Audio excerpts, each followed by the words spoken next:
Hey, Love Lockdown babes. I'm Amanda Marie, founder and CEO of MrsKisses.com. I've created the first patented frontless, backless, and strapless bra tool. A tool because it is more of a non-surgical breast augmentation than a bra. Not only does it give you the perfect cleavage you deserve, but it also gives proper support while remaining invisible. I'm so excited to share with all you beautiful ladies out there, as well as offer you a special discount using my girl Brit's code. She is a proud owner of both the Deep Plunge and Modest Plump Bra and can vouch that they're life-changing. I can't wait for you to check it out, MrsKisses.com, and get that perfect cleavage you've always desired.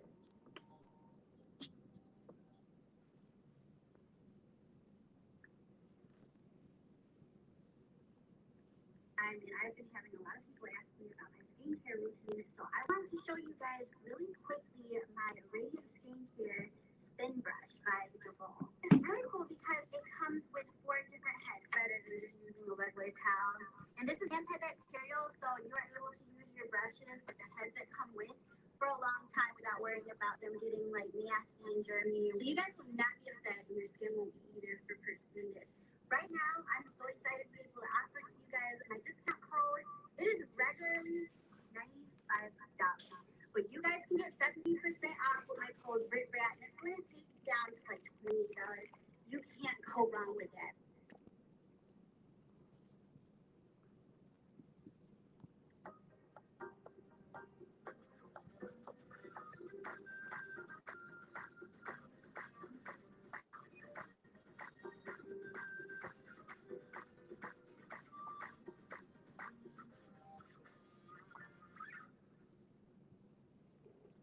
All right, guys.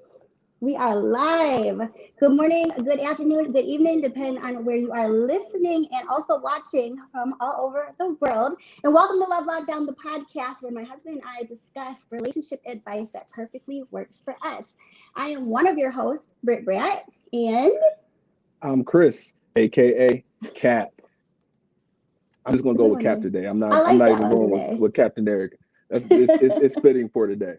It's very fitting for today, especially since I low-key just like popped the cap off of this champagne bottle. So like It all goes together. So what's going on, everybody? Man, what's going on? Listen, as usual, this episode is sponsored by MrsKisses.com, where you can get your bra, instant breast lift, and Duval spin brush. But we also have a new sponsor today. And as you can see, plastered everywhere is Luc Belair of France. And I had to mention that to get the show started. And for those of you who are tuning in, who are old followers from last season, we now do season 2 live. So we're live and in charge today. People are piling in for this episode. Tag your friend. Look, that friend that's been single for 10 years, they continue to be single, tag them. We need them in here. We need their comments. We need their input. We need them to participate in this, and they need to be here to see what we have to say. Yes. We got a special guest today, right? Yes, we do, and I'm super excited to be able to have him. Actually, you want to know what is even crazier, though? What's crazier about it? He's actually our first male guest that we've had, so I'm very proud to be able to say we are not discriminating when it comes to the sexes on this show. So a lot of people have been like, where are the men, but like, I don't know, maybe men are just boring because we haven't been able to find a good one until today. So right. And look, this guy is perfect for this topic. He's actually family, believe it or not. He's a published author. You can find his books in Barnes and Nobles and on Amazon and everywhere they sell books. He has 3 books, and I'll let him describe those when he gets in here. But none other than Shaun D. Upshaw will be our guest today. We'll be bringing him in a second. But before we get into it, we need to give Brit a proper congratulations because not too long ago, I think it was last week, she just reached 20K on YouTube. Yes. So if you are not subscribed and you haven't had the chance, please go subscribe to her channel. She does reviews throughout the week on different products for different companies. So if you haven't had a chance, go click that subscribe button. Thank you, baby. Honestly, like, you guys are amazing. The support's unreal. And I've been probably crying back and forth every day since Friday, since I hit it, because this is unreal. Like everything is unreal. So I appreciate you guys and the support. And yeah, I'm gonna try not to get emotional. So yeah, just go subscribe if you haven't yet. Join the Brat family because we're gonna have a good time that way. And reviews, I help you save money. Yeah, and listen, one more plug before we bring Shaun in, because people are waiting and piling in here, and we got to go through and say hey to everybody before we bring them in. But real quick, let's give a shout out to Posh Bling Accessories. You can find them on Instagram. We will be tagging them directly after the show. They hooked us up with these dope shirts today. Love Lockdown. Amazing job. We love them. That's Posh Bling Accessories. For those of you who can type it in the comments for everybody else. And she's always plastered on all my social medias too, so I'll make sure you guys go check me out at the end so you can see everything.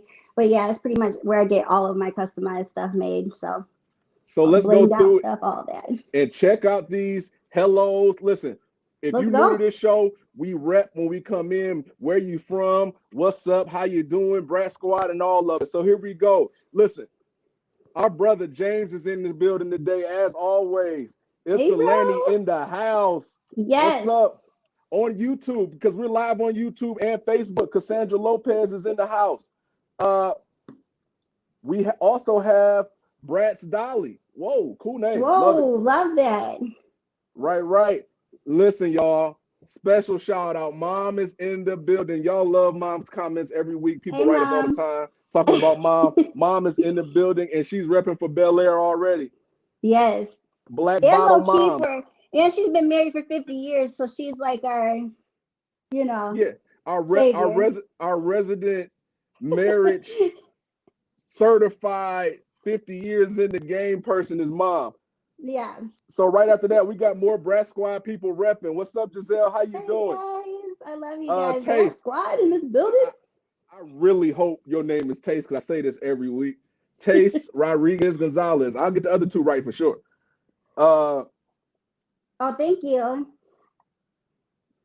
Hey, we have Jess Lee Rodriguez from YouTube. Always on. See you every week.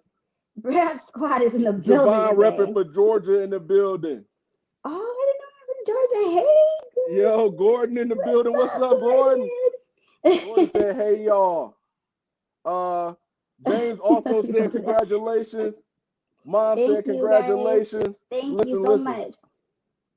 Javon said, what size do you think my shirt is?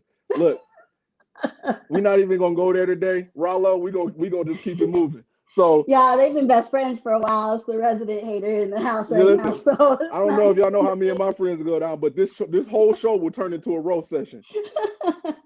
But listen, so without no further ado, I'll let Brit introduce our guest today.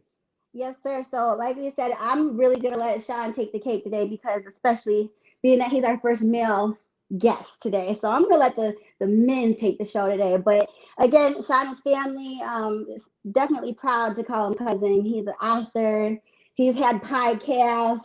Think he's thinking about starting up again with that too. So yeah, with no further introduction, Mr. Shaun D. Upshaw is going to be coming in here today talking about the secret being single with us.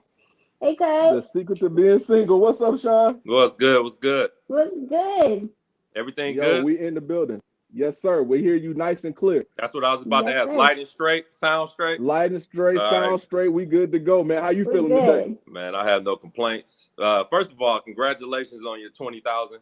And I've been thinking about this.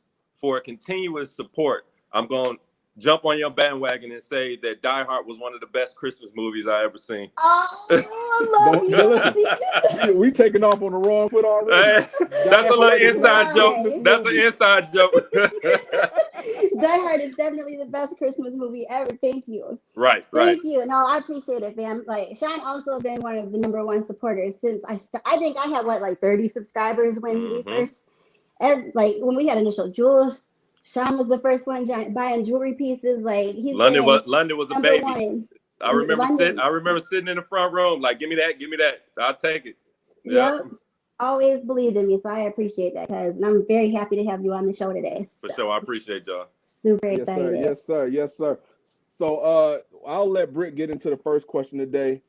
It's super simple. We'll get you warmed up before we get popping on here. Cool. Yeah. Well, really, we wanted you to just talk about your books and whatnot first. Okay. About being an author, just with that first before we get into the juiciness of being an author it has its rewarding, side, and it has the other side. But I decided to start writing books. Maybe I think my first book came out 2011, 2012, maybe. And I just wanted to throw out just a basic like dating guide. Because, I have a lot of female friends that call me all the time, and I'm like, God damn, I'm giving you advice for free. I might as well put this information out there. Because you know how we are, us guys are, Chris. We get that special little sister. We take them under wing. We're like, look, don't do this because this motherfucker doing this.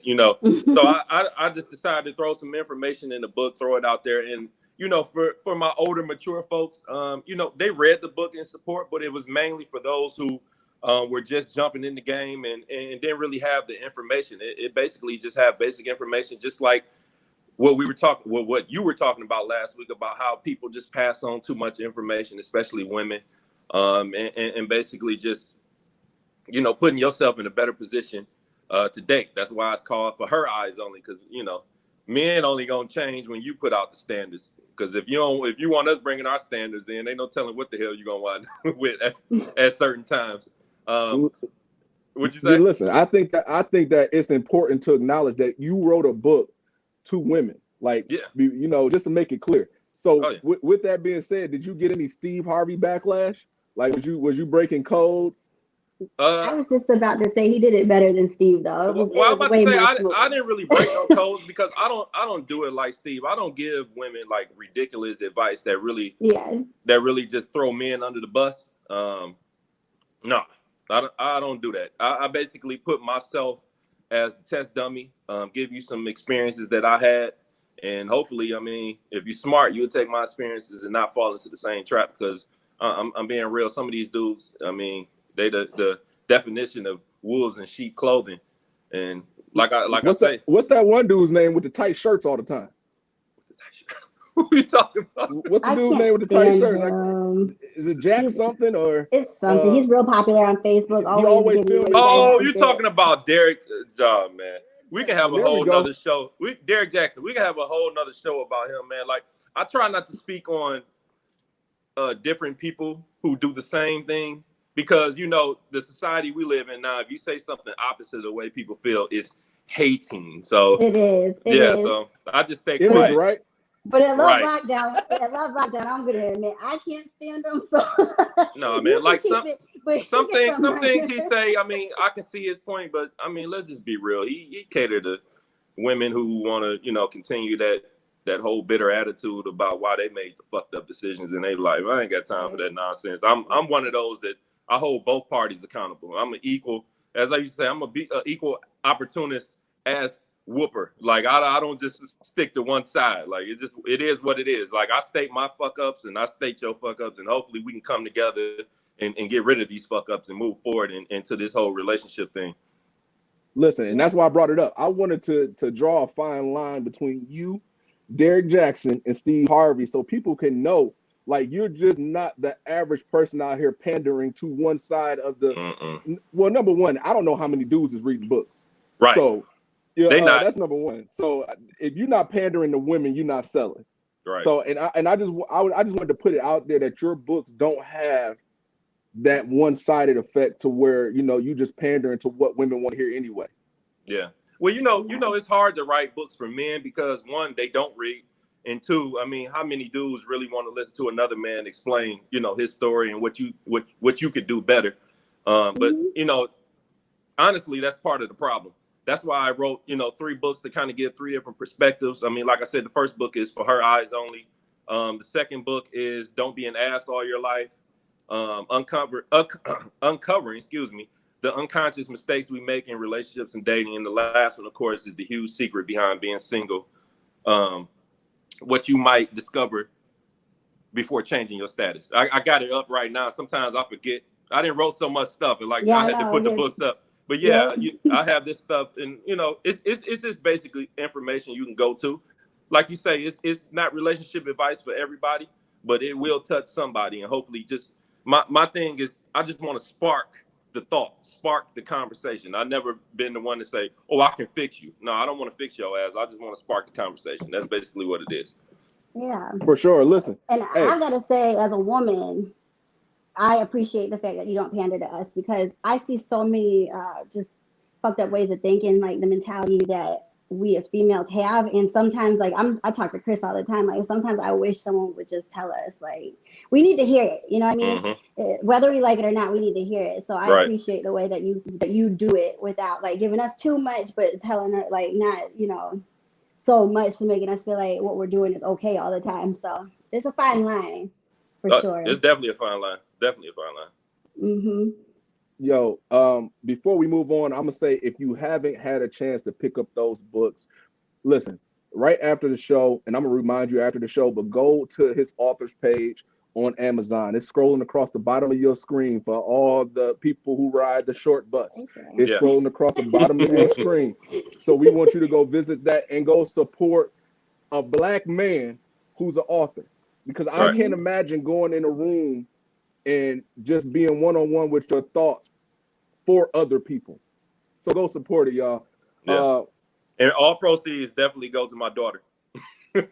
Listen, listen. keep it 100. At least you ain't out here faking the funk. Right. With a charity that just got your name on it. No, that's all proceeds go to London. Taylor Upshaw. She stays in my pockets, believe me. Right. So. Listen, how is it having a daughter? Before we get on into the conversation. Honestly, I was scared at first, but that little girl has been the best thing. And I mean the best thing that ever happened to me. She actually is what kickstarted the whole book writing, the whole, walking into your purpose. Because at the end of the day, your daughter, per se, I'm the first man that she sees or she's going to see growing up. So I have to have some type of reference point. Not saying she might choose the same man as me. I hope not, because the beginning years is kind of cloudy. But it has to be some type of reference point to where she can go back to and be like, okay, Dad said this, and Dad did this, so now I understand. So that's part of the reason why I decided to pen 3 books and hopefully wrap up this 4th one so it can get out as soon as possible. Listen, yeah. Let's get to these comments. We still got people checking in here. Gina's in the building. Girl Gina, yeah, I used to work with her. That's one of the ones. Yeah, that's one of the ones I used to have those personal conversations with. She used to be like, "Boy, if you don't spread this information," and I used to look at her like, yeah, you're right. Listen, that's right on cue, because look what Beta Terry said. She said, "Yes, I was one of them ones blowing up his phone." That's this right there. Yeah, Listen, love it. Hey, Beta. And we got one more from Angela saying, "Yes, London Taylor is the bomb." Yeah. Listen, we love London. Everybody loves London. I think people deal with me because of London. Probably. Listen, right. We'll get into it further, but it's a lot of burnt bridges that come in with collecting your picture from the National Players Association. And people don't want to admit it, but you can't keep all the bridges up when you're working for them. Right. But I'm gonna bring in the next question. And this one, we're going to really get into it. Do you think, as a person, and I always joke around with you and I call you the love doctor, but do you think that people really and truly enjoy being single? I guess it depends on how you frame it. Being single can be actually exhilarating, fun, and everything else if you're doing the right things during your single periods. But a lot of people, they're not enjoying it because they're thinking about, well, let me rephrase that. They're on social media looking at the the framework that people put out there. That's, for lack of a better word, of how relationships are perfect, how you never argue, how you never have to sacrifice, how you never have to do this. So when you're judging life from your phone or your iPad or your computer, of course, being single would be a miserable experience, but actually is if you're doing it correct, is one of the best experiences that you can enjoy before actually finding who you're supposed to be with, in my personal opinion. And I'll let you go next, Britt. Go ahead. Because I might have to get a full screen on this one. Right. No, I'm not even about to go in. I said I'm letting the men take this one today. But no, I was just saying, like, I feel what you said, but I feel like there's a lot of people who represent being single, like they go hard about it, right? But it's always those type of people who are the first ones when they're in a relationship that absolutely do the most. So it's like, do you truly enjoy being single, or do you think that it's one of those things where you have to just act so team single? Well, I think the betrayal of being single is party life, clubbing all the time, picking up women or picking up males. I mean, we in a new age right now, so I think the whole portrayal of being single is what's fucking everything up. Because people always associate, girl, you single, or guy, you single to mingle. I mean, get out there and do whatever you need to do, but it's really not about that.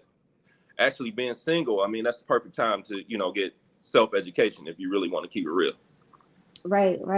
And I think a lot of people also get being independent confused with being single. Like they're so proud to be like, I'm independent. So that's the reason I'm single. But it's like, if you get into a real proper relationship, you can still be independent, like have your independence. Right. To me, I feel.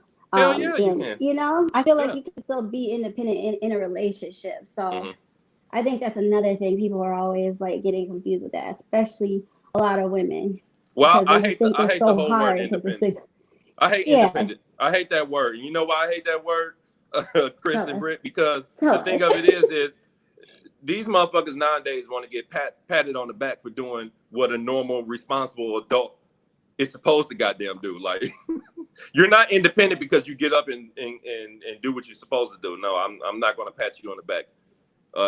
Independence is basically, in my opinion, just getting all the self-education that you can get. And when you get all that, then you're able to set clear boundaries about who you want to deal with and take it to the next level. No, they're like, that's independence, free to choose based on what you learned about yourself. That's my definition of it. Look, and I'm gonna jump in because listen, I like that. People don't understand what truly being single is. Right. Let's get that understood. Today's definition of being single is not in a relationship. That's not being single. Being single is the moment that you're by yourself, trying to find yourself to see if you are even able to be in a relationship. Because a lot of times people are single, and it's kind of like when you're having a conversation. You got those people who you're talking to, and they're not listening to what you're saying. They're already thinking about their next response. And that's what a lot of people do now when they're single. They're already thinking about their next relationship, or what they're going to do when they get their next man, or who they want to pattern their relationships after. Listen, being single is enjoying being by yourself, coming home, taking your clothes off. And like Shaun said, there's a difference between being independent and being single. You can be both, and that'll be great. But being single is an experience. You have to experience being yourself and finding yourself before you go any further. And you have to take that into account as a human being. You cannot love somebody correctly until you found who you are. Well, I was just about to say that, not to cut you off. Part of the reason is to discover the fuckery within you. But go ahead. I mean, that's the entire reason. That's exactly where I was going. Right. And I always talk about on this show how, in my past, and we laugh all the time. And Britt was like, if I was a normal girl, I'd be mad about your past. Listen, the husband I am today is because I know good and well. And I told her flat out, I don't have the energy to be who I used to be. Right. I don't, you get tired. That's get tired. Listen, they said pimping ain't easy. They meant it. It's exhausting. I mean, I was one in college too. It's exhausting, and I'm just glad that unfortunately I was able to do it back then instead of now, because people who are doing it now is exhausting, even just watching the show from their end. I'm like, dog, like this is so tiring. You got two bitches, you're sitting here, you're using two phones, your girl can pick it up. Like that is tiring. But it was different for me. I was an emotional pimp. See, Chris was a whole different pimp. I was an emotional pimp, Call, your man acting up, call me at 2 a.m. I, give you some game, then I invite you over to really give you some game, if you understand what I'm saying. So, I was the emotional pimp. It's different pimps out here, A lot of people don't know that, though. Listen, I was the pimp who did cost analysis on what we were doing. So we'd be on a phone call. I'd be like, dude, what am I going to get for talking to you? What is this? Where is this getting me? What are we doing right now? I did cost analysis on everything, dude. Like, oh, you need a ride? Well, guess how much that's gonna cost you? Right. You know what I'm saying? So you listen. It's different types, and listen, we might have to bring you back on for that episode. You know, different types of national players, the retired version. You know, but we'll move on here and let's check these comments because I got a bunch of red bubbles on here. I see tons of them. I got a ton, and I'm not getting all of them. It's so many, but I'm gonna scroll through a few. Angie was agreeing with you saying independent. Let me say Angie before I get a whooping. Tiff said, being single is learning to be happy with yourself by yourself and having a relationship with yourself before inviting someone in. Listen, that's my girl. Yeah. If you love yourself truly, what could be better than having a relationship with yourself? Right. Yeah, to piggyback off of her, one of the points I really want to bring up is a lot of people, when they haven't got the full self-education of self, what they do is when they meet someone, that person that they're meeting directly speaks to whatever insecurity that they're dealing with at that particular time. Furthermore, instead of trying to realize that I'm not ready for that person, what they do is they present the idea of who they want to be versus the reality of who the fuck they really are at this particular moment. Not saying that you can't be that, but you haven't even put in the work. But you see what you see what you want. It's just like if you see, like I like everybody know me. I'm a big Benz guy. I see an S63 on the lot, fully kitted AMG out. I roll past it. My man say, "Yo, that note, big dog, is $1,100 a month." My pocket saying, "My nigga, you can't afford $1,100 a month, but I'm still gonna go out and get it." Like that's synonymous with where people mess up. This is how it is. And there's also something to be said about, you know, a real person, and I'll put Brit in this so people can understand this. Somebody who is into what you're faking can always tell a fake from a mile away. Oh, hell yeah. There's no way you can walk a fake pair of Jordans past me. Ain't no way you can break out a fake Louis or a fake Gucci, and my wife ain't gonna be like, why she got that fake purse on? Because somebody who's into what you're trying to portray can see that. Right.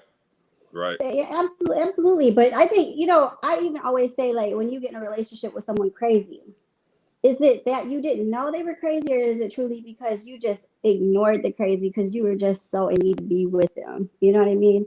Because I always say, like, it's not like he didn't know she was crazy before he got with her. Let's not start complaining now that they're together. Can I be real with you? Yeah. Part of the reason I got into some of these crazy relationships is because I wanted that emotion. I told you I was an emotional pimp. So dealing with, God forgive me, dealing with married women, dealing with women who got boyfriends, all that shit was easy breezy for me, because it's like at some point this shit gonna get crazy, and I was loving it because guess what comes with crazy? Makeup, sex, drama, all the shit you see on TV.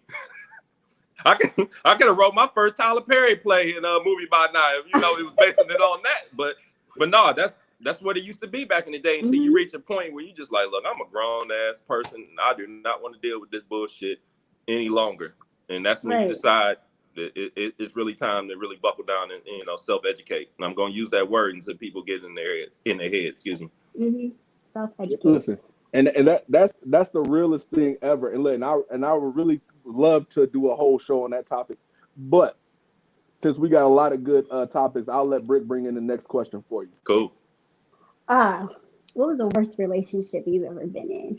And y'all, Shaun didn't see these questions. He was diehard. No, I didn't want to tell me anything when we practiced last night. Like this is truly him getting these first impressions. So the worst relationship.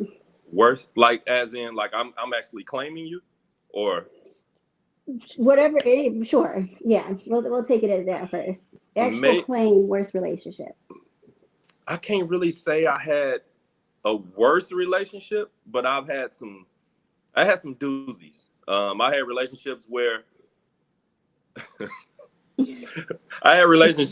I mean, the chick was out of order, like throwing picture frames at me and shit. And I had those type of relationships. I've had, like I said, I've been involved with married women. I'm not proud of that, but at that time, you know, I was the type of person, I want what I want and I go after what I want. So I mean, those were pretty bad toward the end, because it kind of gets to a point when you're in those type of relationships where it's like, well, damn, what are we doing here? I mean, we didn't already fucked each other brains out to a point. Like, okay, so what's next? So I can't really say I've been in a completely just terrible relationship, because I honestly believe if I was single again, that I can get back with any ex I want to. But that's just the cockiness. Wow. Yeah. That's Captain Arrogant cousin talking, right?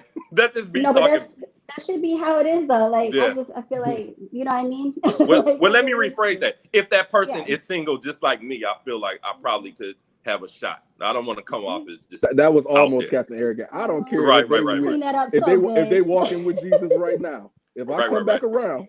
Right. I'm just saying. Because I feel like in relationships, I never did anything. I did the normal shit. I mean, yeah, I crept around a little bit, but I mean, after some real conversations and, just realness, we got past the whole cheating thing or whatever I was lacking or whatever she was lacking. We got past that. And I feel like, I don't really feel like I had too many bad relationships or just terrible to where it's just etched in my mind. Like, oh, I hate this chick. Right. Yeah. That's how it should be. You should learn from everything anyways. But I guess my question is, for even the married ones, did you really consider that a relationship, or was that just more fun? You know what I mean? Like, were you the mindset of this is gonna, you know what I mean? Like, all how right. was that? Look, I'm gonna reach back into the archives. Okay. This was when I was, well, I can't say why I work because it might give away who I'm talking about. So this was when I was living in Detroit.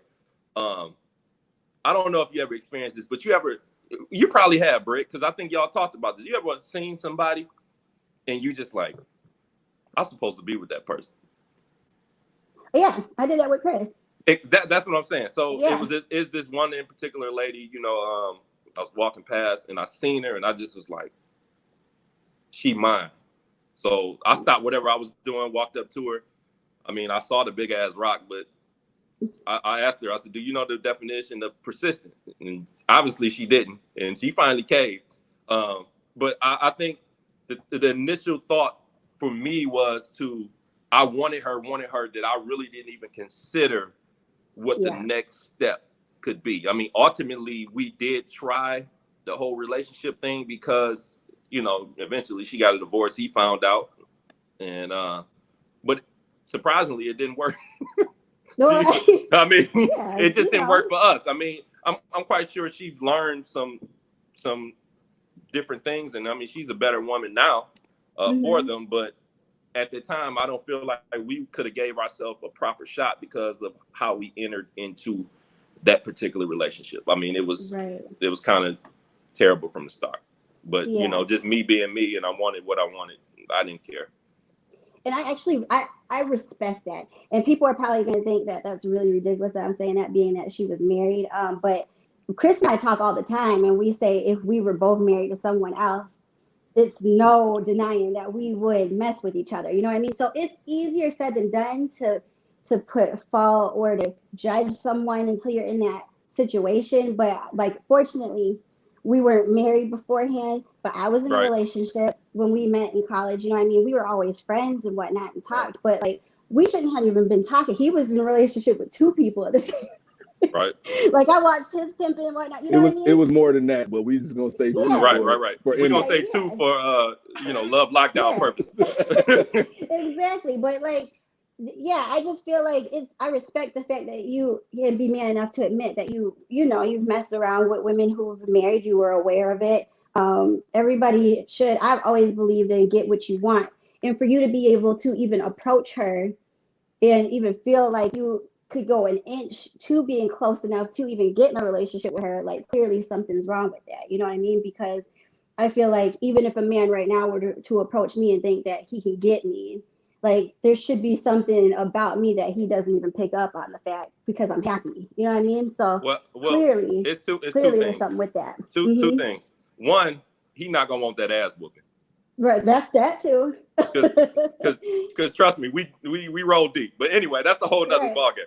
Two, I don't think she never gave off the vibes that she wanted to cheat. Because I don't want to throw that out there because I don't want people thinking like, oh, she gave off the vibes that she wanted to cheat. No, I think what happened is from the more time we spent together, the better the conversation got.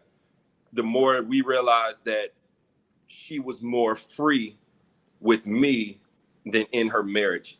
And I think a lot of people misunderstand when you get in, people joke when I'm in married or on lockdown. I mean, people are locked down, no pun intended with the show.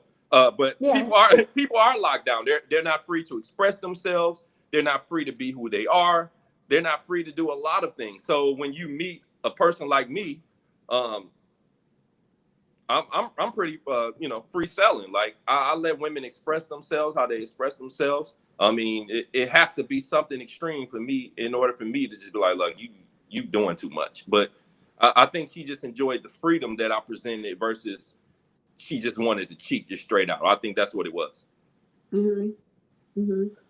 That's now, interesting too. That's very interesting. With that being said, though, like, do you feel as if that even though you were persistent, that your persistence met her at a time where she needed whatever you was offering, or she knew from the get-go that she was going to do whatever with you and was just playing hard to get? She probably had never admitted, but I think she felt what I felt when I first saw her, but she couldn't due to the situation. I mean, she would never admit that to me, just on the strength of who she is and what it was. But I think that's what it is. I think the opportunity just met at a time where probably her and him maybe just had an argument, or they've been going through things for weeks. And then, I mean, that's just how life is. You go through one thing and some shit pop up, and all of a sudden you want that and you ain't paying attention to the old thing. I mean, that's how it is. That's why you have to self-educate. Like I get back to it. You have to self-educate to find the fuckery within you before you jump in these relationships, because it's going to be an ongoing thing.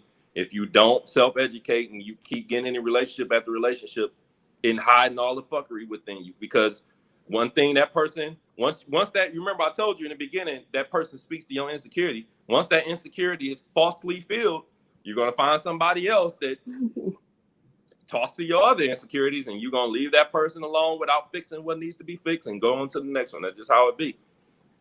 Listen, that was absolutely correct. And this show has been wonderful, but we got to keep it moving. We got so much to talk about. I got like 8 questions I want to ask you about this situation. I know, me too. I'm going to move on. I'm going to go to the next one. The first 2 hour special of Love Lockdown. Let's go. Man, listen, we might have to extend it just a tad bit, but here we go with the next question. Go ahead, Britt. All right. Do you feel like there's a timeline for being single? Hell no.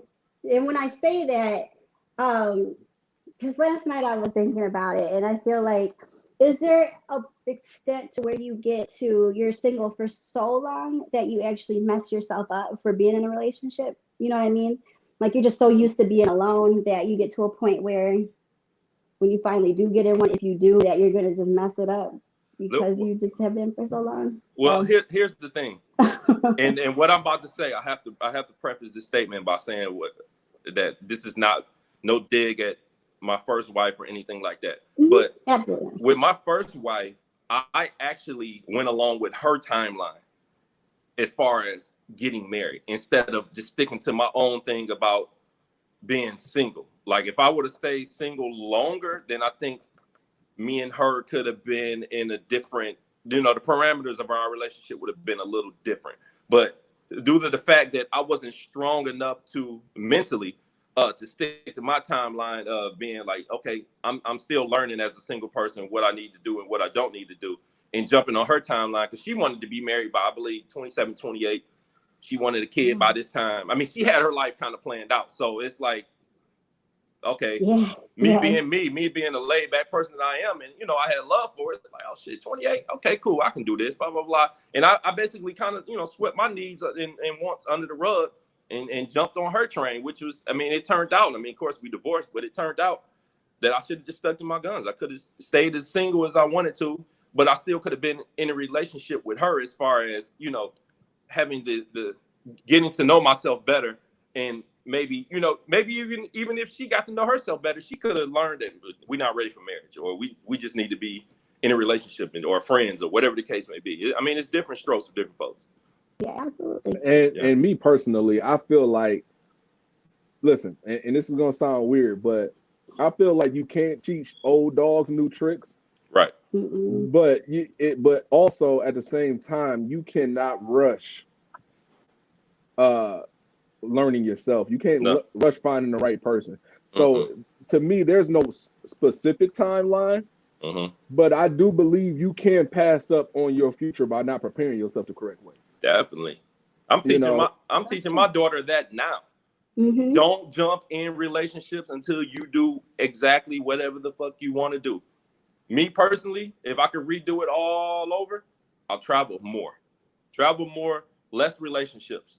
Because the more worldview you gain versus you see the problem with a lot of people is they never go beyond their world. And especially those high school situations where you meet somebody in high school, y'all together for a long time, y'all get married, y'all have kids, y'all piling up so much shit on the resume that I don't even really know who the real you is, because your life has basically been engulfed in just different situations that's tied to another person. Like, who the fuck are the real? Who is you? Who are you?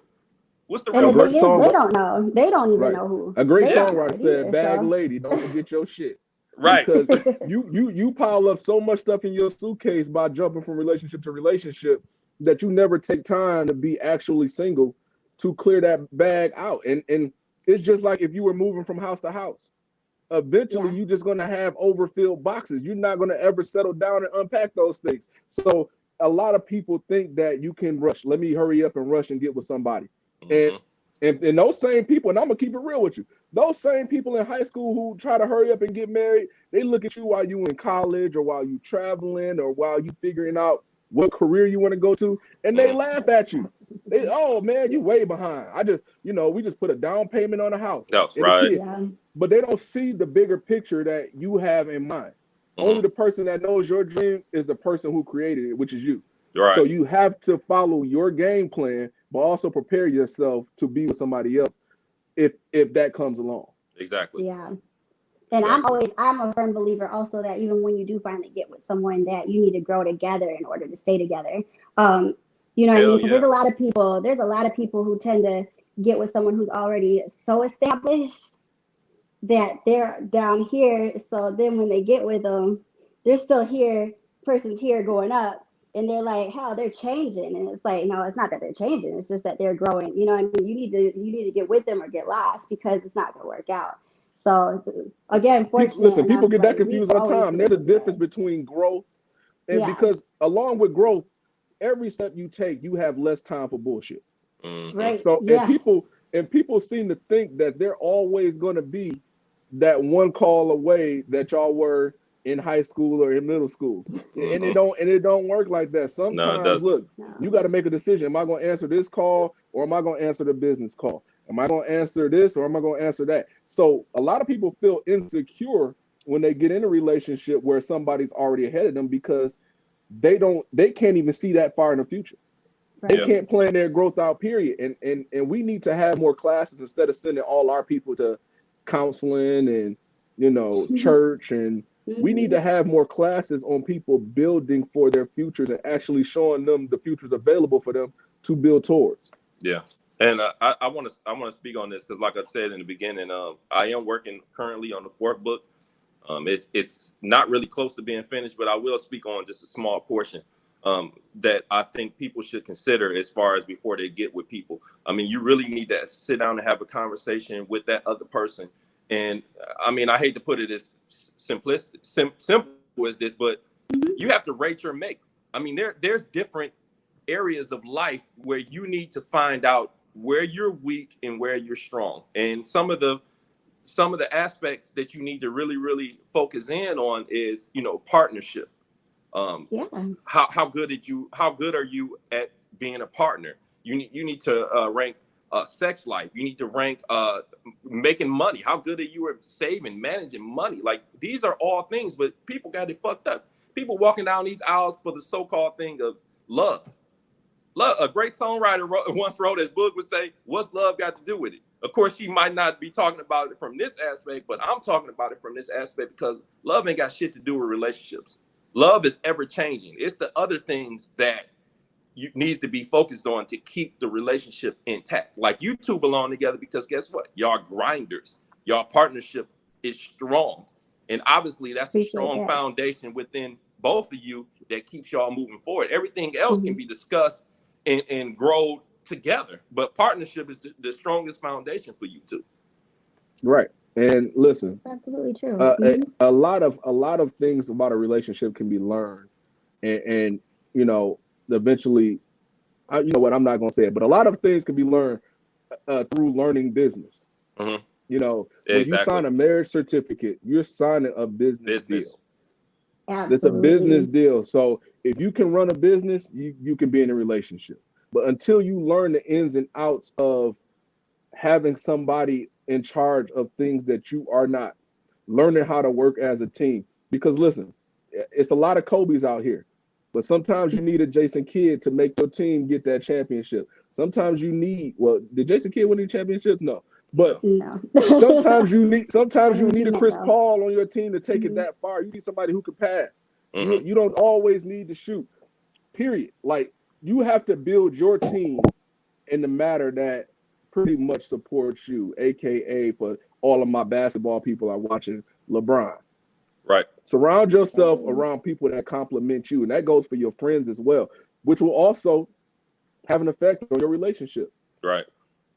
And I'm gonna say this. I know y'all probably got more questions, but you also have to take into consideration all the things that has been beaten into us just from watching television, reading books, whatever the case may be, and remove those elements before you get in a relationship. Now, I know I'm about to catch a lot of flack from what I'm about to say, but you about to pull a B. Simone? I'm about to pull something out of the hat, and y'all know I don't give a hot damn what people think, but this is just my perspective on it. And every time I say it, people's mouths drop to the floor, but they're interested to find out why. One of the elements you have to remove out of your relationship in order for it to be successful is church. Whoa. It's funny you said it because we say that all the time. I need to get a sound effect thing where I can drop the bomb. Boom. I'm gonna let you have that. I'll let you say it. So you have to remove. I get into arguments all the time when I say you have to remove church and God out of your relationship.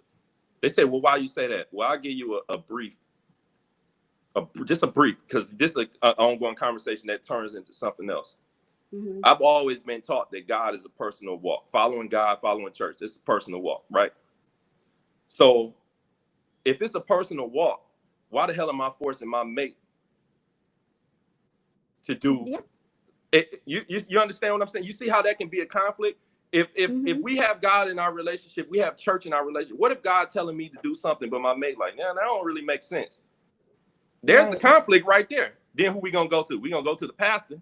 And the pastor probably gonna tell us some, I ain't gonna say bullshit. I respect the pastor. He gonna tell you what fits his agenda.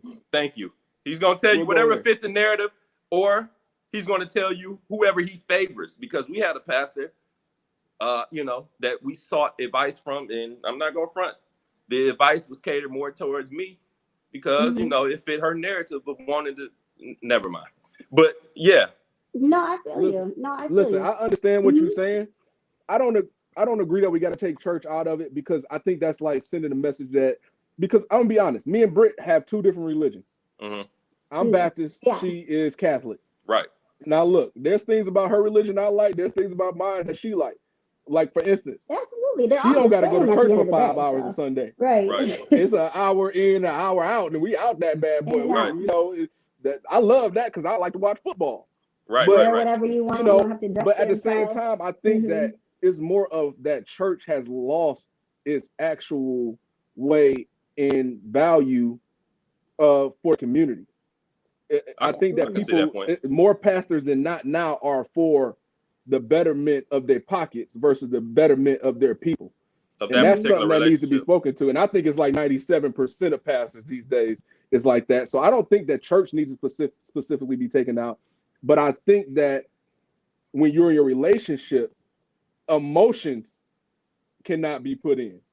Yeah. Because, and I say the same thing about business. You can't make a correct business decision with your emotions. Right. You know what I'm saying? You can't make a correct relationship decision with your emotions. So to me, it's not church. It's more of, first of all, protect yourself from the people you're around, because a lot of these dudes is out here. A lot of these pastors, so-called pastors, is out here scamming. The offering plate is more important than the advice they're gonna give you, pretty much. I agree with you to a 75%, but the whole thing about taking church out, I don't think that's necessary, because some people need it. Well, some people need, but you got to think from, and this is why I kind of didn't want to go, because it's going to go off topic. But it's like, for me, it's like church and God is such a personal walk. It's kind of like, okay, I give you a prime example.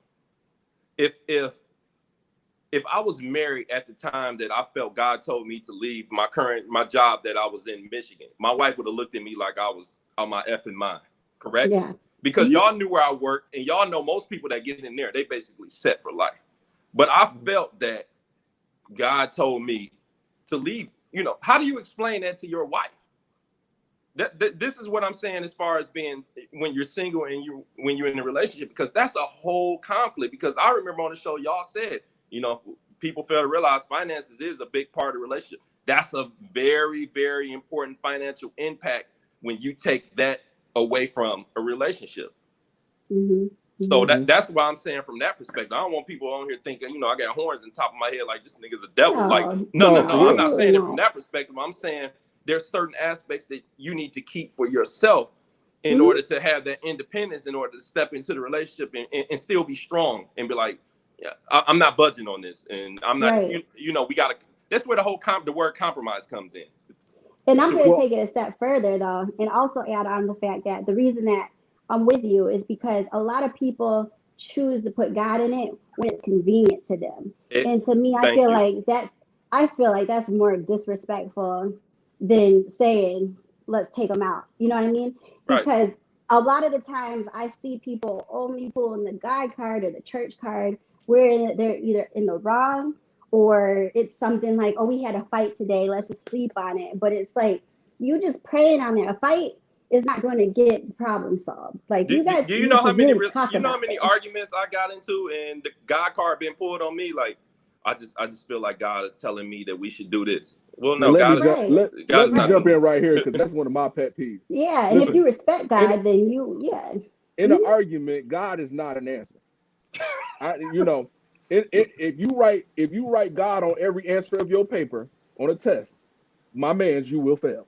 That's like picking C for all your answers.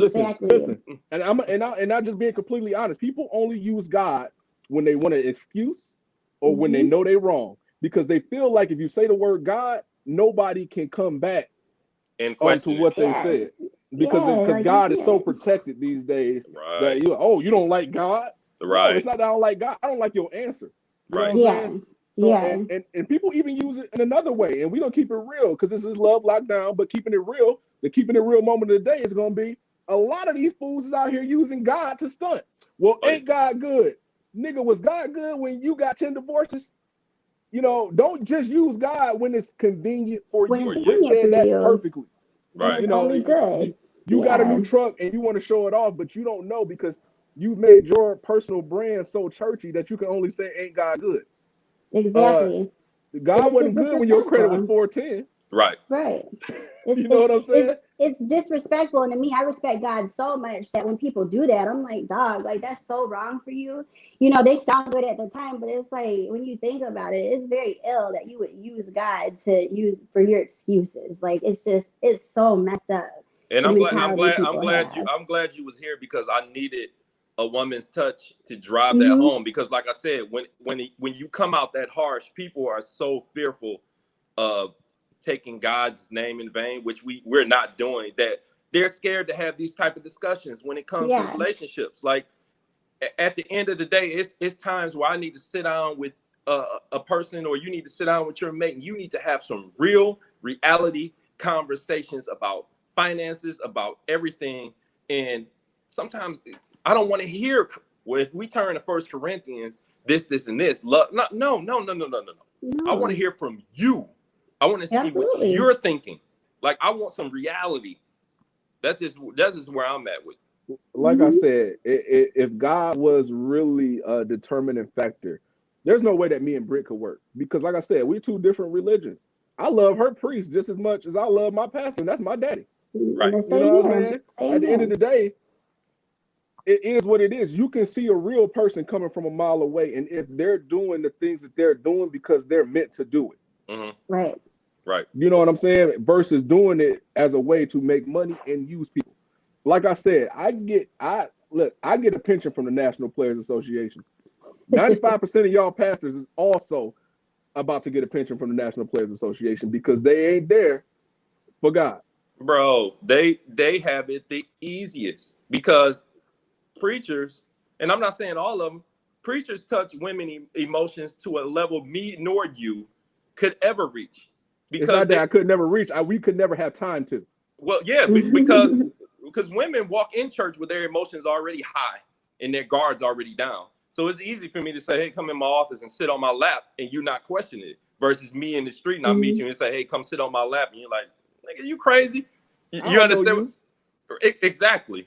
And you know, we're not bashing church by no means because everybody got to wake up on Sunday and go to whatever AME. But I'm just saying, like, that's just an important factor that you need to consider, to add some success to your relationship. And I know I always catch flack when I say that, but I don't give a hot damn. Listen, and my auntie just put it the absolute perfect way in 3 words.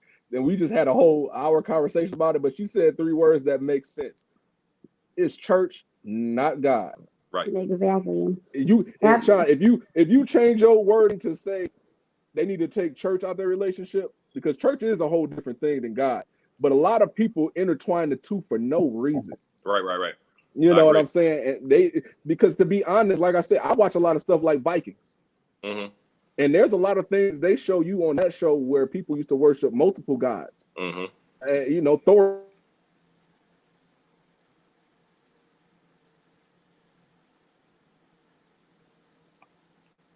Are y'all still there? Yeah, I'm here. Yeah. Oh, mine's blanked out for a second. But there's a lot of things. We got that Nelly. It's raining and storming right now, so we got that Nelly reception. Okay. But there's a lot of things that they show you on those episodes that actually match up to Christian beliefs. Mm-hmm. And the whole point of Vikings is that they're at a war against Christians. And it's wild to say that. It's like, dude, y'all at the war against the same people who have kind of the same beliefs as y'all. It's just not the exact same. So let's go to war. Right. Yeah. So communication and God put together and you'll be straight. But don't just pull that card every time you want to make it convenient for you. Yeah, if you want to make it easy, it's not going to work that way. Look at these people in here on the same page as y'all. Kathy just said the most uncomfortable place and the most beautiful place, communication is key. That's funny. Yeah. Wow. That's all it is. That's all it is. Tiff Mo just said God is necessary in a relationship in order to have a successful relationship with an imperfect human. You have to learn to forgive just as my Father has forgiven me. Exactly. You gotta learn. Sounds good. As long as it's not hurting you. Right. Yeah. You can only forgive to an extent. I'm sorry, but to me, I feel like if you can listen, we might have to give Brit the full screen on this, so you know the part. Right. Exactly. Go ahead, Brit. This it right here. It's Love Lockdown. So it's you can continue to forgive until it's hurting you. You know what I mean? Like if you're continuously in a relationship that's abusive, for example, that's a difficult one to me because I feel like there is no forgiveness with that. If someone puts their hands on me, like I hope you don't go back to that. But even if you were to forgive someone for putting their hands on you, like how many times are you going to forgive them? You know what I mean? And I feel like we also have been taught that like we aren't here to continuously get beat. So at the end of the day, like you just have to make sure that you are doing it to also take care of yourself too. You don't want to keep forgiving someone when they're abusing that power. I don't know how else to put it. I don't know if you guys feel me on that one, but that's just how I feel. And look, we're gonna jump back in because you already know how my family cut. I forgive you with an ass whooping. That's about it. Yeah, like I get it, but I also don't think God would want you in a situation where you're being abused either. So it's just a fine line, right? Listen, I'll whoop your ass and then take you to my daddy and let him pray for you. Well, no, that was the whole point what I was trying to get at as far as like God being the individual walk. Like at the end of the day, if you're so strong in God as an individual, you know, if you get in a relationship with somebody whooping your ass and saying for the sake of the Lord, I'm gonna give you the right hand of God. Like no, that's that common sense. But you have some people in relationships that are not strong from a single standpoint in their relationship with God, and get into it and meet somebody who's manipulating God and say, look, you know, I love you. God knows I love you, and continue to use God. And then once, like Chris said, once you use God, it's hard to really question. Like, well, I mean, maybe I need to learn, because you know, with church and God is always something I need to learn out of this experience. But the Bible always teaches about discernment. You don't have to learn nothing out that experience if you don't put yourself in it to begin with. That's common sense 101. Listen, and I gotta stop it and say for the people who are actually listening to this in the future, which will be tomorrow. But the people who are actually listening to this, the person who made that comment, Tiff, said she agreed. She wasn't talking about toxic relationships. Okay, well, yeah, we just want to clarify. I know, yeah. No, we have to absolutely. We have to clarify, because there's a lot of women that I know, and men too, that do stay in abusive relationships because they'll say, you know, I'm married, God won't want me to do this, and it's like, to me, I feel like we need to learn how to separate the two. Well, you know? and I'm gonna say this, and then I can say this, and we can move on. And this is in no way to throw my mom under the bus, but because we have real conversations. That's one thing I love about my family. We sit down, we have real conversations. My mom was with a guy, for those who know, for 21 years that was verbally abusive. But in her mind, she believed that God told her to stay in the marriage because he got sick toward the end. Now, see, you have to understand where I am. If somebody treated me like shit, I'm not hearing what God's saying. If your ass gets sick, adios, amigos. Suffer, just like you made me suffer. At the end of the day. That's just where I'm at with it. Listen, and I'm going to keep it all the way real with you. A lot of the issues with the church in our generation comes from our parents and grandparents being real good at church, but not so good at life. There you go. You know, because they were taught that church is number one. Right. You know, and on our list, church done slid back to 6, 7. Look, you asking on Wednesday. Are we going to church Sunday? Listen, if they move college football to Sunday, we'll have to listen. Right. And that's just what it is. It's that it's so many emotional scars for our generation from church. And it's not God, it's from church. Right. Because a lot of people that I know that have the same problems as me don't denounce God, or they're not what do you call that thing when you don't believe in God? What do you call that? Atheists. They're not atheists. Yeah. They still believers. They just don't go to church. Or you can be toting that line. I'm toting that line right now where I'm clinically, not clinically, I'm defined as agnostic, where it's kind of like I'm toting that line where it's like, is there a God? Well, can you prove there's a God? But on the other end, you can't prove that it's not a God. So it's like I let people do what they do. I just have my own standard of living. I have my own way of thinking, and believe me, I read the Bible back and forth. You know how our family was raised. That's one book we read back and forth. It's one thing that keeps me, believing in God, and my church, Wilson Tabernacle, we really believe that in Second Coming to America, that when a girl walk past, you got to say there's a God somewhere. hey, tell me, we already know about Wilson Tabernacle with Pastor Pillows, Bishop Sheets. That's how our Sundays were spent. Listen, when Bishop NFL walk in the building, we all stand up. Right. No, but just to end that off, like, I completely agree with everything, but we just have to respect each other. You know what I mean? At the end of the day, you can't talk someone into believing what you want them to believe. And that's okay, because if you did, everybody would be the same, and God made us all be different. So, well, that's why I hate we kind of took it off there, I made us take it off there, but I had to stress that important part as far as like when you're single, because it all ties in. And it ties in because that's a foundation you have to establish during self-education. That's my overall point of what I'm trying to make. Like I said, I'm not a heathen. ladies and gentlemen. Like, I'm just saying, like, No, these are yeah. just important things that you need to discuss with yourself before you begin to involve others in your life. That's all I'm saying. Absolutely. Let's run through these Absolutely. comments real quick so we can keep everybody involved. And people are going crazy in the comments. Kathy said, God knows your heart. He can speak and say enough is enough. Don't become a fool. Don't become a fool. We actually agree with you, Kathy. Dante said it's too much drama that be going on in church nowadays. Everybody in everybody business instead of listening and learning. Listen, that's exactly what I was stating about how our generation is scarred from the church.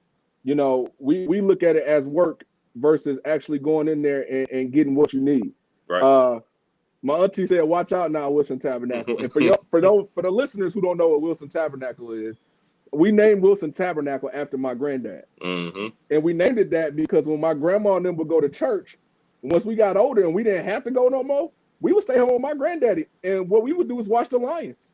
Well, that was Wilson Tabernacle. Eat some that's KFC, a whole nother suffering. Drink some beer and chill. You know what I'm saying? Right. You know, we had communion. It was just different. Right. So James is laughing at it and us saying Bishop NFL, because at the end of the day, everybody has their own relationship with their own God, and we'll move on from there. And listen, this might be the longest episode of Love Lockdown, but we're gonna keep it rolling real quick. I love it. The next question that I have is shoot, I don't even remember where we are. What anymore. is the biggest thing, Shaun, in between being single today, what the single people deal with today versus what they dealt with back in the day? And I'm talking 90s and 2000s. Now, I wasn't, you know, I might have been single in the 90s, but I you know, my granddad would say all I had was a biscuit and some syrup. I wasn't there yet. You know what I'm saying? Well, shit, I mean, I ain't that far. I mean, I wasn't really dating in the 90s like that. I was getting dropped off at the movies trying to get me a little young tender too. But at the end of the day, I think the biggest difference between the 90s and how so many people are having a hard time transitioning now, I think one of the key factors is music, for one, and just how different things are interpreted. And when I say music, I'll give you a prime example. When music back in the day, I used to be a heavy R&B listener back in the day. They used to say shit like, "I give you the stars, the moon, all this shit," right? And now songs come on, the first line is, "Girl, busted wide open, busted wide open." So I mean, it's just a whole different mentality where it's like the music influenced the mentality of, okay, like, I have to treat a woman this way, and I have to talk to the man this way in order to achieve a goal. And now it's kind of like, fuck all that, girl. When we getting together, Netflix and chill. Like, I mean, just the whole interpretation of dating, everything is just totally different now. It's turned into what people say, a microwave society. It's like everybody want to skip the steps now because, I mean, let's just be real. When you first meet somebody, the beginning and ending step is to get in them panties or take off them drawers. I mean, it's just what it is. So the music now today have basically made it to where, I mean, people are becoming, let's just be real, people are becoming more comfortable in their sexuality. They say, look, I can sleep with who the hell I want to sleep with. It's a hot girl summer. Let's just be real. Like, that's the truth. Yeah. But I honestly feel like music's actually making it harder for people out here these days because, like, we were listening to Jodeci, right? He's saying, "I'll give you my money, my house, and my car." Right. What do you really? You know what I mean? Like, or is he just trying to get it? No, that motherfucker was sick. Hey, Jodeci was singing to a whole nother woman. Listen, another level. Listen. You can have everything except for my money. Right. What is he talking about? But the thing is that he was getting Kelly out Robinson. of what everybody else is getting out of today, but he was saying it so smooth. You know right. what I mean? And we can even go rap with it. We can take it back to where T.I., you know, back in those days when we came out, T.I. dropped that Urban Legends, and that's all we heard. Right. And it was about pimping and selling drugs. Now it's about hoeing and doing drugs. Yeah. You know, we go Future with it. That's all it's about. It ain't. The music has changed. The things that they even consider a rapper these days is absurd. Right. When people call Drake a rapper, I get upset. His album is just as slow as Keith Sweat's album. The thing of it is Drake is a singer Drake is a singer that can rap. There you go. But that was just just the most simplistic difference. Now, if you want to go to the underlining difference of, the big difference of single, I think for us, I will speak for men. Men just have more choices. I'm just gonna be real with you. the online dating, it just opened the game up to a whole new world. Like these men nowadays, and I mean, for some women, they don't want to just settle down. I mean, it's just too many options. The internet has opened the world up for just all types of communication. Like if you would have told me 20 years ago that you can drop game from Florida to the other end of the state in California, and y'all can connect on different, and y'all, it's who the hell knew that? Well, listen, and I'm gonna keep it, and I'm gonna bring it back in for all the new folks out there. For us, like I said, the people collecting pensions from the NPA, the National Players Association, it seems like for us it would be easier. But me and Britt talk about it all the time. This new generation is so socially freaking awkward that for them, they don't see the difference. Because we used to going up to people and talking to them. We used to saying, "What's up, baby? How you doing?" Right. And one of the big things when we were growing up, and people don't notice, is that you walk through the club, you liable to get your ass smacked. And especially, and I went to school with a bunch of dudes from Georgia, and when they came up, that was like, damn, y'all just slapping ass in here? Right. That's how it worked. But these people, you go to the club now, everybody on their phone. Exactly. Nobody dancing. You know what I'm saying? Exactly. It's weird. Everything was about human interaction. Now it's not. I'm about to say, do you know how important, when I was coming up, do you know how important it was, the conversation to be like, yo, I got 6 numbers. People look at you now like, numbers? You mean you ain't got her Snapchat, her IG, her Facebook? Like you ain't got none of that? Like it's just totally different. Right, but when you got it, like it just meant so much more because you got to pull out a piece of paper, you got to pull out a pen. You got to write it down. You could possibly be drunk and she wrote down the wrong numbers. Like that takes work and effort. You know what I mean? Listen, and I told Britt about this. This is one of my all-time like scarred stories of all time. I think we went to a Michigan State icebreaker one time. And it was this girl that everybody was trying to holler at all night. And at this point, we got Nextels. We all chirping, da-da-da-da-da. So everybody like, yo, I'm about to take my shot. She turning everybody down. No. So we get to McDonald's after the thing, which is like the after party. Right. All of the black people are in there. They partying. Everybody, oh, she bad. Everybody taking their shot. I'm sitting back chilling, and on my way up, I say something to her. On the slide, she responds, gives me her number. My phone dies. To this day, my boys will not let me live that down, dog. That's never terrible. Recover the number. If your Nextel die before anything is saved, it's a wrap. It's a wrap. Done for it. It's over. It's done. Right. So, but like I said, conveniently bringing God into this is because he knew I was the one that was. Right. There you go. Look at God. Look at God. Right.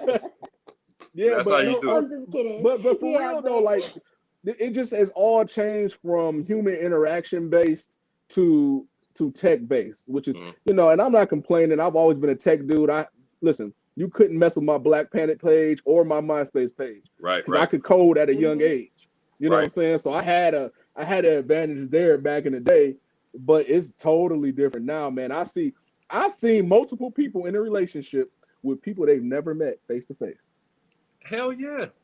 And the game has changed so much. And what makes it difficult is, like you said, online, I can portray to be whatever the hell I want to be. I can put on a business suit. I can take a picture, say on my way there at a top business meeting. You be like, oh, my baby is clocking major figures. No, your baby going in the other room and sitting on the couch. Her bed on the floor. Right. Right. So I mean, it's hard to really. I think that's another. It's kind of hard to validate who people really are, and that's a big difference in being single today versus being single back in the day. Because back in the day, you can catch a motherfucking lie in a minute. period. Yeah, just even people's mental. Like I tell Chris all the time, like I feel sorry for these kids because like the ill things we used to do to people back then, like you can't do that anymore because now you can get killed. You know what I mean? Like it's just so sad. The simplest things like not calling somebody back or not Right. giving someone out your phone number can get you killed now because people and are it's just happened. so socially not there anymore. Even when we were watching the Jordan special these past couple weekends, I was just in awe of how many people, like his security was shit. Let's talk about Jordan's security. Like his security was horrible. Like they were old. They couldn't have done anything anyway, you know? Right. But the fact that he could be around thousands and thousands of people and walk through it without even being harmed, like you can't do that anymore these days because people are just so not here. They're not there mentally. Nope. It's scary. Right. It's very scary. It's the wildest thing because, and I'll bring up a thing that they call now that's like a big thing. You ghosted me. Yeah. Dude, do you remember leaving home with only a house phone and you just didn't talk to somebody for weeks because y'all couldn't catch each other on the house phone? What do you mean you ghosted me, dude? Like, they didn't feel like talking to you. Everybody has the whole self entitlement thing going on now too. I mean, it's kind of like I'm not a phone guy. I'm really not a texter. So if I got people now, if they don't hear from me in a couple of days, what's your problem? Right. Nothing, motherfucker. I don't have a problem. It's just we got to talk every day for us to be friends. Like I don't understand. Like that's just how it be. Yeah.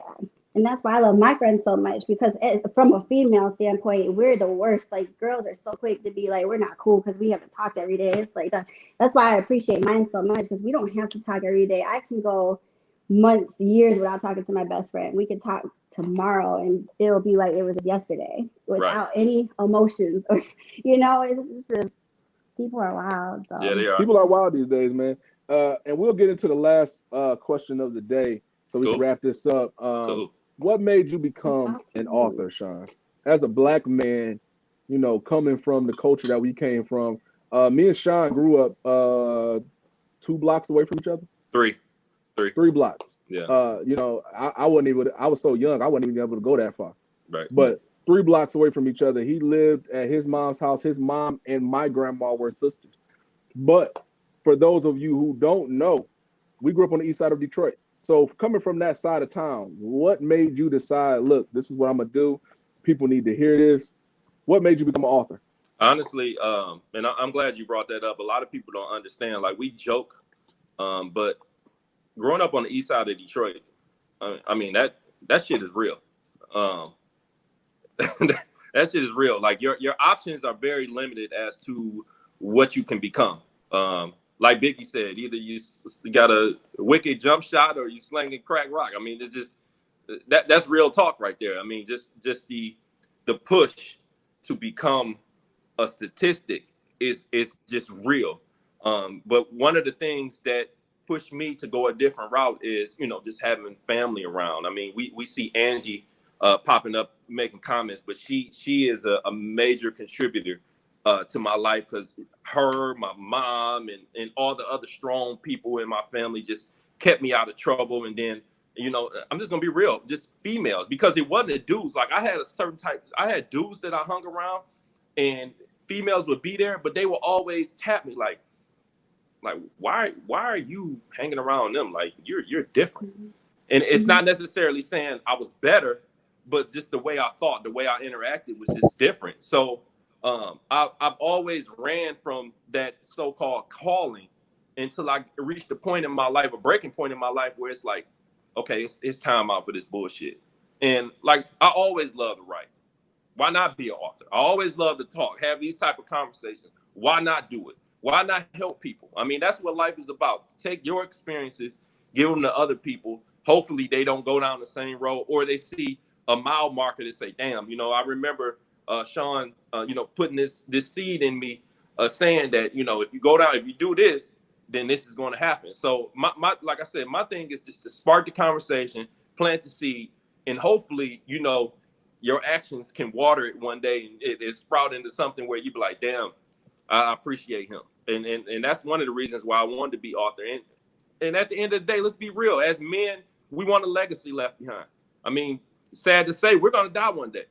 But how cool is it to look up my name one day and see, damn, this boy wrote 3 books. Let me see what he about. I always have a piece of history, period, left behind. So that's one of the major contributing factors as to why I do what I do. Right. And listen, that was perfect. That was really perfect. And to close it out, y'all, if y'all haven't had the chance, you know, for the people on the short bus, check Shaun out. It's at the bottom of the screen. Right there, scrolling. Amazon.com/author/Shaun D Upshaw. We appreciate Shaun coming on the show. Please, all my Love Lockdown people, all my brats, please go support, buy those books. Trust me, you will not be disappointed. I've read all 3. I don't even read unless it's an article about Ohio State or an article from CNN that's directly affecting my life or my stocks. I ain't reading. Right. But I read those. So make sure y'all keep up. You know what I'm saying? Sure. We appreciate y'all for being on the show today. Thank you, Shaun. No problem. Appreciate it. First I just want to say that before I leave, because a lot of people do not do this. People, give your people their flowers while they're still alive. I just want to say how proud I am of you two. Like I said, we were joking earlier about where you guys started, but sitting on Angela's couch in what was that, 2011, 2012, and just seeing the vision just coming to fruition. Like, I get goosebumps just talking about it. I am super proud of, you, Brit, and Chris. You already know we family. I'm always going to be proud of you. So just, you guys keep pushing. And hell, like I said, that podcast that I'm restarting, y'all pushing me to restart because I had lost the urge to do it. But just listen, when you restart it, just make sure we own it. You already know what it is. You already know, returning the favor. But yeah, keep going. Y'all really touching people's lives out here, for real. Appreciate it, guys. I appreciate that.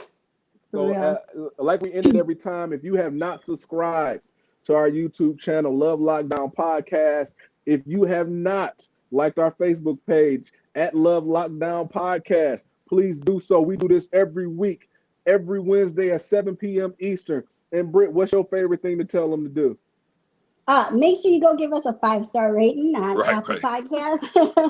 Now, we would appreciate it. Again, you guys are getting us able to be looked at by a lot of people. So it's just such a blessing. And we appreciate you guys who have gone out there and given us those ratings. So if you're getting the bills paid and getting us sponsors and whatnot. So we appreciate all of y'all. And until next time, we love y'all. Love Lockdown. We out. Much. Appreciate you, Shaun. Bel Air. Wait. Bel Air. Listen. I'm glad you stopped me. What I'm drinking today is called Bamboo Rum. Oh, shoot. I need to be up there with y'all. I never even tried that one yet. Bamboo Rum.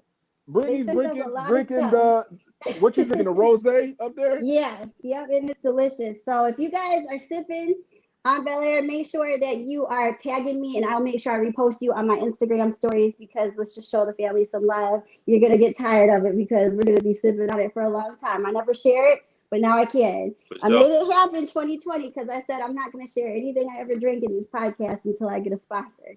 Right. Hey, we always talk about it backwards before now. But listen, Posh Bling Accessories. We can do this now. we gotta promote this too. Posh Bling Accessories. Our Love Lockdown shirts are coming in August, so get ready. Yes, sir. Make sure I get mine. I'm ordering mine. Them shirts is dope, for real. Listen, you gonna have yours early. Right. Tish, thank you. You guys are amazing. I appreciate all the support once again. Everything will be on the Instagram, Facebook page. If you guys want to check Shaun out, make sure you do. We love you guys. Deuces.